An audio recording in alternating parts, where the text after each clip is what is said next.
Hello, this is Dr. Gabe from First Link MRI, and this is a patient who has a common finding. We see this about every couple days, it seems, where the patients will have pars defects, which are fractures of the posterior part of the vertebral segment. So this is part of the vertebral segment in the front, and back here is the back, and here's off to the sides.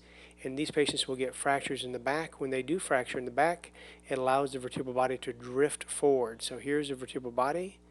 Here's another vertebral body. We see that this is a significant drift. We call this spondylolisthesis or subluxation. It's because that fracture in the back allows the vertebral body to drift forward.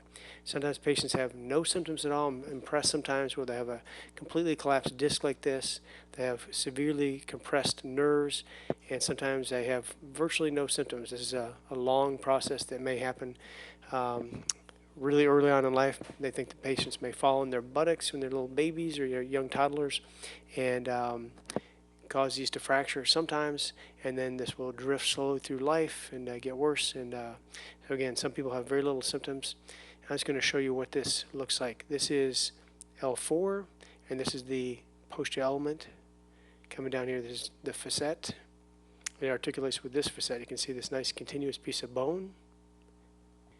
So again, what happens with pars defects, patients will have this piece of the bone fracture, and then slowly through life it'll drift forward, and you get a wide separation between this piece of bone and where it's supposed to be. This vertebral body will drift forward.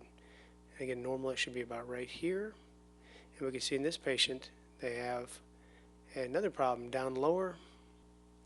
This piece of bone over here should be way over here like this.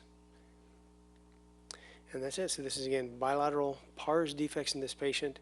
They're causing the vertebral body to slip forward, causing severe displaced narrowing, and causing severe bilateral foraminal stenosis.